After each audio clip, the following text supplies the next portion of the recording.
I'm Eric Novak, and coming up on this next review, I'm going to take a look at the all-new 2018 Range Rover Velar.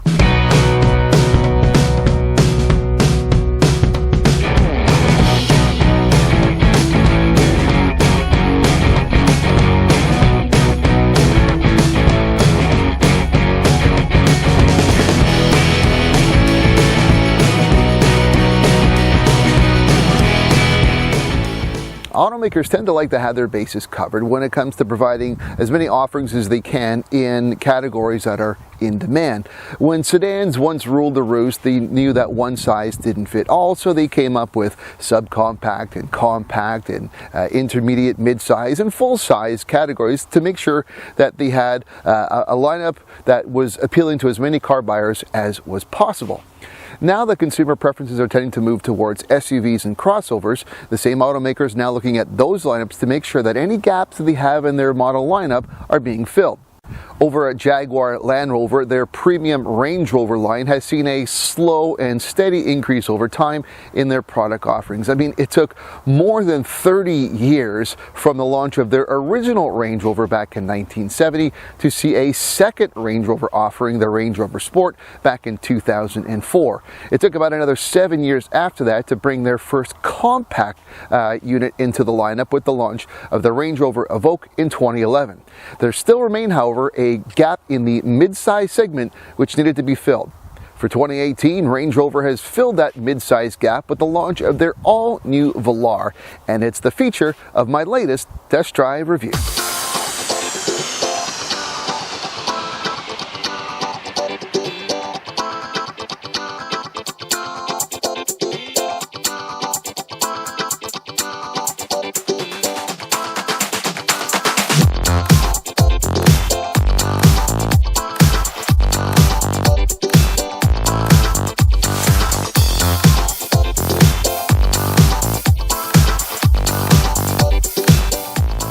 In taking a look at the exterior design of the 2018 Velar, one of the things I really like is that on the one hand, it is clearly and evidently a Range Rover design, but at the same time, there are design components to this that are unlike anything else they've done before. However, I should say, even though it's clearly a Range Rover, its closest cousin, if you will, design-wise, is actually the Jaguar F-Pace, as both this and the F-Pace are built on the same platform.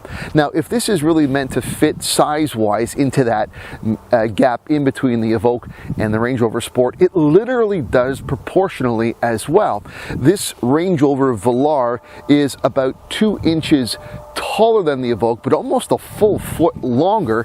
However, it's about 6 inches shorter than the Range Rover Sport and about 3 inches shorter as well. This is actually about 8 inches shorter than the mainline Range Rover. So there clearly is a hierarchy of small, medium, large, and extra large, I guess, if you will, with the whole family design. But in terms of some design elements that are clear and familiar as a Range Rover, you have the typical floating roof concept. You have the somewhat tapering on the back end of things. You've got a very high belt line that runs consistently throughout. These are trademark elements of Range Rover. But what is new, of course, is on the front. The headlights, you know, typically a Range Rover has larger, maybe round type headlights, but there are these new matrix laser headlights, and this design, it's very thin and minimalist, which is kind of consistent with the whole minimalist design of this vehicle, yet it's powerful because they say you can project with these headlights about 1/2 kilometer in distance, which is really quite impressive and far. And it's actually quite aerodynamic as well. A new feature, of course, that's getting a lot of attention is how the door handles are recessed and come out when in use, but they go back in when not in use. It gives a more aerodynamic look to it as well. In fact, this Velar is the most aerodynamic Range Rover they've ever produced. It has a coefficient of drag of 0.32. I mean, that's not Toyota Prius or Chevrolet Volt territory, but I don't think they're really trying to gun for that. It is, however, the most aerodynamic, which would lead to better fuel economy as well, especially considering that this is on an aluminum body aluminum body design, which is going to help reduce weight overall. So it really is a lot of nice and impressive, innovative yet classic features on the exterior of the new Velar. When you move into the interior of the 2018 Velar, that simplicity of design, that sort of minimalist exterior, does transfer over into here as well. There really is a very elegant, clean, but highly sophisticated, strongly luxurious sort of overall look and feel to what we have in the interior of this new Velar. Some of the more stark and noticeable things that stand out right away. First off is down the middle here is you have this Touch Pro Duo. It's the new signature sort of design element, and it really is stark and noticeable. I really quite like the look of it. It's basically two screens that combine together, operate the infotainment, and a host of other features in here, and a lot of the buttons, which again, admittedly, the tactile experience is something I love, but a lot of the buttons you've seen in older Range Rover models have kind of dissipated, and instead they've been replaced by this new system. On the Touch Pro Duo, the upper screen is where a lot of information is visible. It's very similar. It's long and elongated. You see this on the F-Pace as well. You would have your GPS system. Your maps appear here, but there's just a lot of information on your fuel performance, your eco data. It's here on the lower screen that a lot of new information and new selections and capabilities are taking place. This is where typically on a center console layout you'd see your climate controls, volume, audio controls, your heated seats and things like that. And it's all here as well. But instead of having a variety of tactile buttons, it's really all been replaced by a touchscreen with a couple of selector switches here. And these selectors change in terms of what you're working with. If you want your heated seats, this will control the level, whether you want low or high heat. For your climate controls, now these selectors become your temperature as well as your fan controls. The graphics here are really stunning and visual, but if you want to control the various drive mode settings, it's all here as well. There's a host of other data here, setting your audio controls, and I think this is one of the big challenges with this system. There's so much information in there. It's going to take a long time to become really comfortable and familiar with everything here. And I think if someone purchases a Velar like this, they're really going to have to, spend a weekend or something like that, really becoming familiar with all of these controls. Now, in front of me, the driver information display system is really sharp. It's 12.3 inches, and just once again, there is a host of options available on here. You can put your cruise controls, you can put your whole navigation on here, very customizable. The graphics are really sharp, and it's really impressive in that look. But again, more information. If you even add that there's a heads-up display available here, there's a lot of information coming at you from multiple screens, which is really, in some respects, tech overload, but at the same time, once you're familiar with it, it's all beneficial.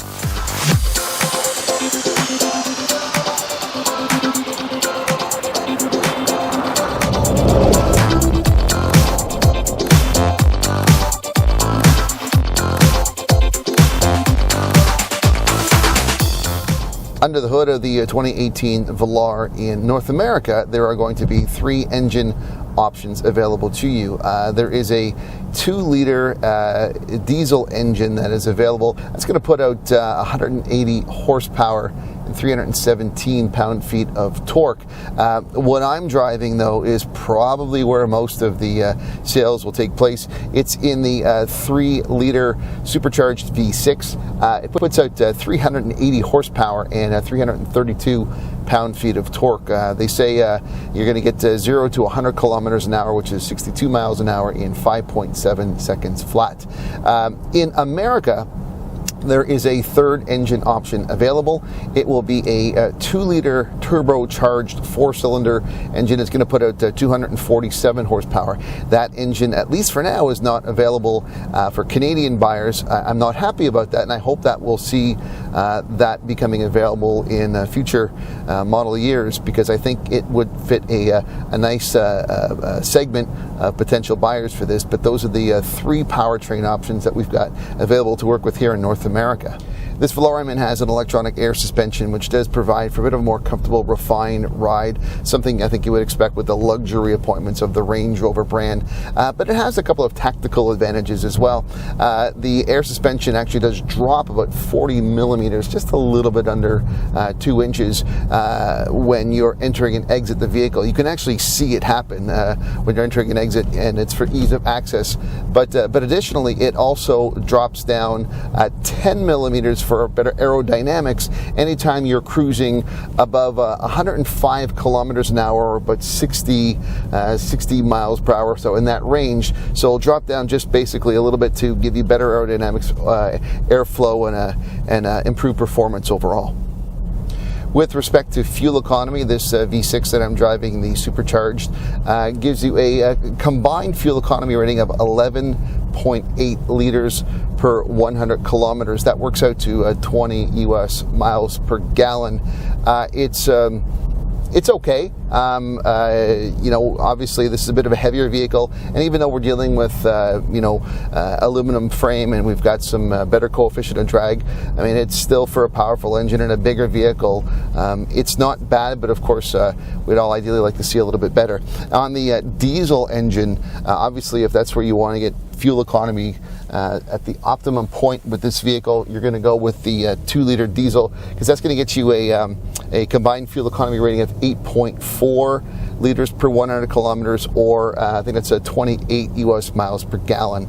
American customers, if you want to take an option for that 2-liter turbocharged 4-cylinder, you get a combined fuel economy of 23 US miles per gallon. I'm not giving the liters per 100 kilometers because it's not available here at the point in Canada, so there's no point in giving it to you, but that's the 23 US miles per gallon combined for the 4-cylinder turbocharged. Driving and capabilities, you're looking at about a 5,000 pound towing capacity, regardless of the powertrain that you have. But you've got your standard all-wheel drive capabilities here. You've got your advanced driveline dynamics. You have torque vectoring by braking as well. And on the V6, this V6 engine, you're going to get an active rear locking differential to help you distribute the drive front and back as well. It's for optimizing and also for increased traction as well. I know you have full off-roading capabilities with the Range Rover Velar as well. You've got the full suite, and the Duo Touch Pro has the ability to guide you and set you up effectively. But I'm always intrigued in certain ways by the capabilities that are built into this vehicle, and I know that you can take this on the most rugged off-road terrains, but the comfort in this still strikes me as being something of an urbanite type of vehicle, and I mean, if you're going to spend close to upwards of $100,000 like you would with a loaded Velar here, I mean, is it really something you're gonna do, take it way into the wilderness and the bush, or is part of the appeal the fact that you simply can? I may not want to take this deep into the brush and into the rivers and streams, but I guess the fact that I can makes it all part of the more appeal of the Range Rover line.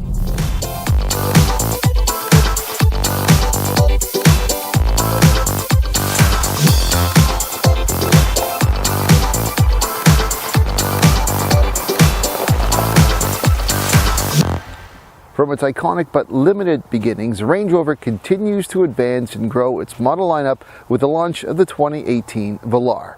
Now, from my perspective, this 2018 Velar is the most visually stunning and appealing design they've ever produced. It's clearly and unmistakably a Range Rover, but done in a more contemporary, minimalist way that I think looks amazing. The interior as well, it's wonderfully minimalist, contemporary, but loaded with technology. That Touch Pro Duo system is probably both its greatest strength and weakness because of how complicated it is, but it fits in really nicely overall. As a Canadian, I'd love to see that 2-liter 4-cylinder turbocharged engine offered here as well, in addition to the diesel and the supercharged V6 like they have the 3 engines in the US. And even beyond that, if I look to what we're seeing with the Jaguar F-Pace and the electrified I-Pace coming out, and even if you look at what Porsche has done with the Cayenne SE plug-in hybrid, boy, the combination of this elegant design with some form of hybrid or plug-in hybrid or full electric powertrain might be an absolute winner that could take on anything that Tesla or anyone else would offer. But as a final thought, this 2018 Range Rover Velar has become instantly my favorite Range Rover in the entire lineup, and I strongly suggest that this is something you take a look at if you're in this category. But that's it for this review. For EnviroDad.com, I'm Eric Novak. Thanks for watching. There's plenty of ways for you to keep connected with me, so check out some of my social media links, suggested videos, and I'd really love it if you subscribe to my YouTube channel.